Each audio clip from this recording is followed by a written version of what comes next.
ತವರು ಕ್ಷೇತ್ರ ಸ್ವಕ್ಷೇತ್ರ ಕನಕಪುರದಲ್ಲಿ ಮುಖ್ಯಮಂತ್ರಿ ಡಿಕೆ ಶಿವಕುಮಾರ್ ಅವರು ಬೆಳಗ್ಗೆಯಿಂದಲೂ ಸಹ ರೌಂಡ್ಸ್ ಅನ್ನು ಹಾಕ್ತಾ ಇದ್ದಾರೆ. ಕ್ಷೇತ್ರದ ವಿವಿಧ ಭಾಗಗಳಿಗೆ ಹೋಗಿ ಮತದಾರರಿಗೆ ಧನ್ಯವಾದವನ್ನ ಅರ್ಪಿಸ್ತಾ ಇದ್ದಾರೆ. ಥ್ಯಾಂಕ್ ಯು ಕನಕಪುರ ಅನ್ನುವ ಒಂದು ಮಾತನ್ನ ಪ್ರತಿ ಕಡೆಗಳಲ್ಲೂ ಸಹ ಹೇಳ್ತಾ ಇದ್ದಾರೆ.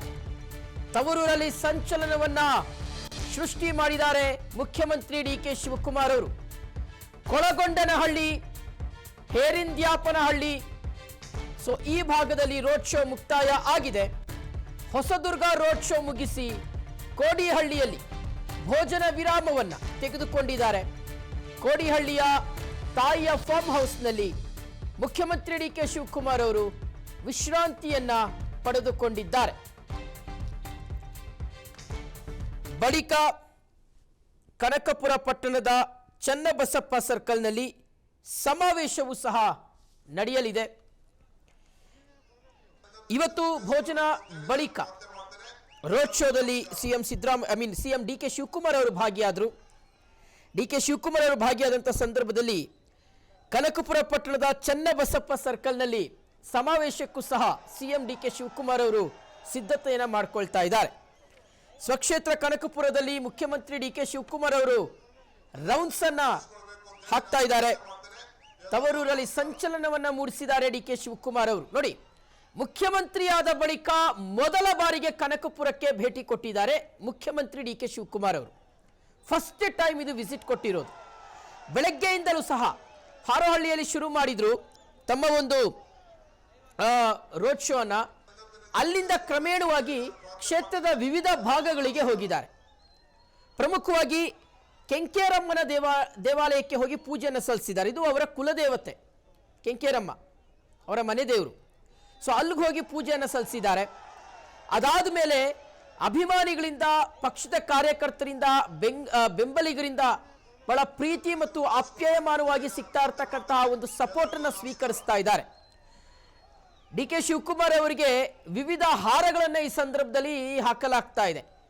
ಸೇಬಿನ ಹಾರ, ಹೂವಿನ ಹಾರ, ಬೆಳ್ಳುಳ್ಳಿ ಹಾರ, ಸೊ ಈ ರೀತಿಯಾಗಿ ಮೆಣಸಿನಕಾಯಿ ಹಾರ, ಈ ರೀತಿಗೆ ಬಹಳ ವಿಶೇಷವಾಗಿರ್ತಕ್ಕಂಥ ಹಾರಗಳನ್ನು ಹಾಕಿ ಡಿ ಕೆ ಶಿವಕುಮಾರ್ ಅವರನ್ನು ಬರಮಾಡ್ಕೊಳ್ತಾ ಇದ್ದಾರೆ ಕ್ಷೇತ್ರದ ಜನರು. ತಮ್ಮ ಕ್ಷೇತ್ರದ ಮಗ ಇವತ್ತು ಮುಖ್ಯಮಂತ್ರಿ ಆಗಿದ್ದಾನೆ, ಹೀಗಾಗಿ ನಿಮ್ಮ ಆಶೀರ್ವಾದದಿಂದಲೇ ಇದೆಲ್ಲವೂ ಸಹ ಆಗಿದೆ ಅಂತ ಸಿಎಂ ಡಿ ಕೆ ಶಿವಕುಮಾರ್ ಅವರು ಹೋದ ಕಡೆಯಲ್ಲೆಲ್ಲ ಹೇಳ್ತಾ ಇದ್ದಾರೆ.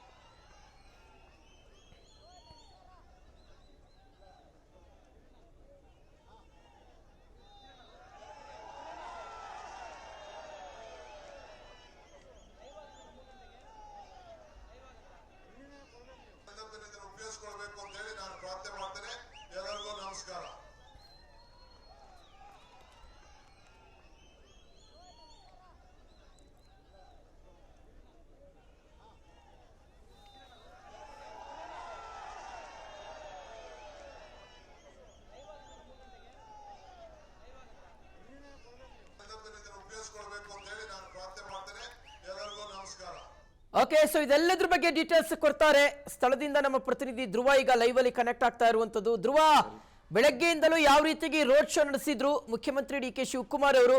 ಸೊ ಇವತ್ತು ಎಷ್ಟೊತ್ತಿಗೆ ರೋಡ್ ಶೋ ಮುಗಿಯುತ್ತೆ ಮತ್ತು ಒಂದೇನೋ ಸಮಾವೇಶ ಇದೆ ಅನ್ನುವ ಮಾಹಿತಿ ಬರ್ತಾ ಇದೆ, ಅದು ಎಲ್ಲಿ ನಡೆಯುತ್ತೆ, ಎಷ್ಟೊತ್ತಿಗೆ ಶುರುವಾಗುತ್ತೆ ಅಂತ ಧ್ರುವ?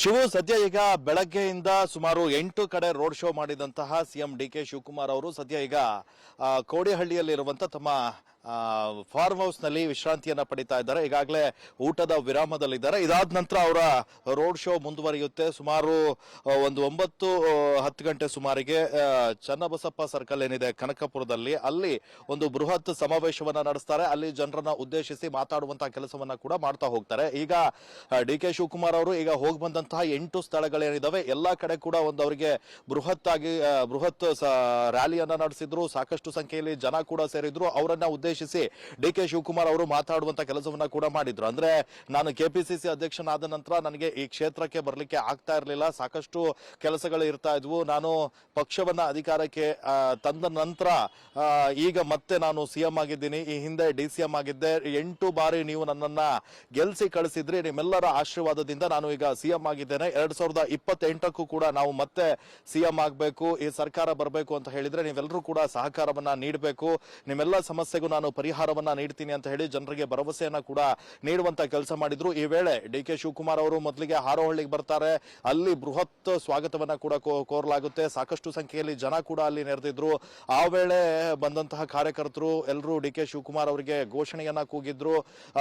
ಸಾವಿರಾರು ಸಂಖ್ಯೆಯಲ್ಲಿ ಜನ ಕೂಡ ಸೇರಿದ್ರು. ಡಿ ಕೆ ಶಿವಕುಮಾರ್ ಅವರು ಸಿಎಂ ಆಗಿ ಮೊದಲ ಬಾರಿಗೆ ತಮ್ಮ ಕ್ಷೇತ್ರಕ್ಕೆ ಆಗಮಿಸ್ತಾ ಇರೋ ಹಿನ್ನೆಲೆಯಲ್ಲಿ ಇಲ್ಲಿನ ಕಾರ್ಯಕರ್ತರು ಇರ್ಬೋದು, ಅಭಿಮಾನಿಗಳು ಇರ್ಬೋದು, ಎಲ್ಲರೂ ಕೂಡ ಅವರನ್ನ ಸ್ವಾಗತ ಮಾಡುವಂತ ಕೆಲಸವನ್ನ ಮಾಡಿದ್ರು. ಅಲ್ಲಿಂದ ಡಿ ಕೆ ಶಿವಕುಮಾರ್ ಅವರು ತುಂಗಾಣಿಗೆ ಬಂದ್ರು. ಅಲ್ಲಿ ಜನರನ್ನ ಉದ್ದೇಶಿಸಿ ಮಾತನಾಡಿದ್ರು. ಅಲ್ಲದೆ ಈ ತುಂಗಾಣಿ ಏನಿದೆ ಅಲ್ಲಿ ಡಿ ಕೆ ಶಿವಕುಮಾರ್ ಅವರು ಒಂದು ಮಹತ್ವದ ಯೋಜನೆಯನ್ನ ಘೋಷಣೆ ಕೂಡ ಮಾಡಿದ್ರು. ತುಂಗಾಣಿಯಲ್ಲಿ ಡಿ ಕೆ ಶಿವಕುಮಾರ್ ಅವರು ತಾಲೂಕಿನಲ್ಲಿ ಅಂದ್ರೆ ಇಡೀ ರಾಜ್ಯದಲ್ಲಿ ಮೊದಲ ಬಾರಿಗೆ ತಾಲೂಕು ಕೇಂದ್ರದಲ್ಲಿ ಒಂದು ಮೆಡಿಕಲ್ ಕಾಲೇಜನ್ನ ಸ್ಥಾಪನೆ ಮಾಡ್ತೀನಿ ಅಂತ ಹೇಳಿ ಘೋಷಣೆಯನ್ನ ಕೂಗಿದ್ರು, ಅಂದ್ರೆ ಘೋಷಣೆ ಮಾಡಿದ್ರು.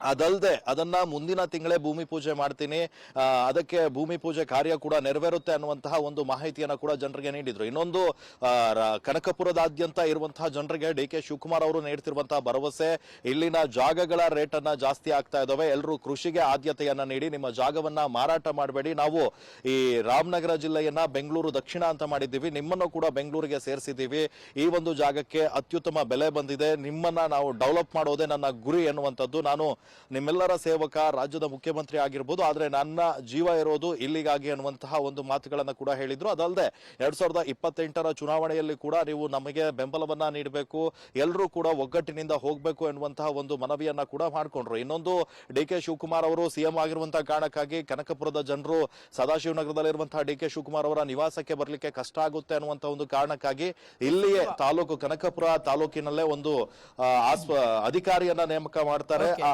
ಅಧಿಕಾರಿಯ ನೇತೃತ್ವದಲ್ಲಿ ಕುಂದುಕೊರತೆಗಳನ್ನ, ಅವರ ಅಹವಾಲುಗಳನ್ನ ಸ್ವೀಕಾರವನ್ನ ಕೆಎಸ್ ಅಧಿಕಾರಿಗೆ ಸ್ವೀಕಾರ ಮಾಡ್ತಾರೆ. ಅಲ್ಲಿಂದ ಅವರು ಡಿ ಕೆ ಶಿವಕುಮಾರ್ ಅವರಿಗೆ ಅದನ್ನ ತಲುಪಿಸುವಂತ ಕೆಲಸವನ್ನ ಕೂಡ ಮಾಡ್ತಾರೆ. ಈಗ ಸದ್ಯ 8 ಕಡೆ ಆಗಿದೆ. ಇನ್ನು ಡಿ ಕೆ ಶಿವಕುಮಾರ್ ಅವರ ಹುಟ್ಟೂರು ಏನಿದೆ ದೊಡ್ಡ ಆಲಹಳ್ಳಿಗೂ ಕೂಡ ಈ ಒಂದು ರ್ಯಾಲಿ ನಡೆಯುತ್ತೆ. ಅದಾದ ನಂತರ ಕನಕಪುರದಲ್ಲಿ ಈ ರ್ಯಾಲಿ ಎಂಡ್ ಆಗುತ್ತೆ. ಸುಮಾರು 9 ರಿಂದ 10 ಗಂಟೆ ತನಕ ಸಂಜೆ ರಾತ್ರಿ ಈ ಒಂದು ಬೃಹತ್ ರ್ಯಾಲಿ ಕೂಡ ನಡೆಯುತ್ತೆ. ಸಾಕಷ್ಟು ಸಂಖ್ಯೆಯಲ್ಲಿ ಜನ ಈಗಾಗಲೇ ಭಾಗಿಯಾಗಿದ್ದಾರೆ. ಇನ್ನೂ ಕೂಡ ಡಿ ಕೆ ಶಿವಕುಮಾರ್ ಅವರನ್ನ ಸ್ವಾಗತ ಮಾಡಬೇಕು ಅಂತ ಹೇಳಿ ಎಲ್ಲ ತಯಾರಿಯನ್ನ ಕೂಡ ನಡೆಸ್ಕೊಂಡಿದ್ದಾರೆ. ಶಿವು.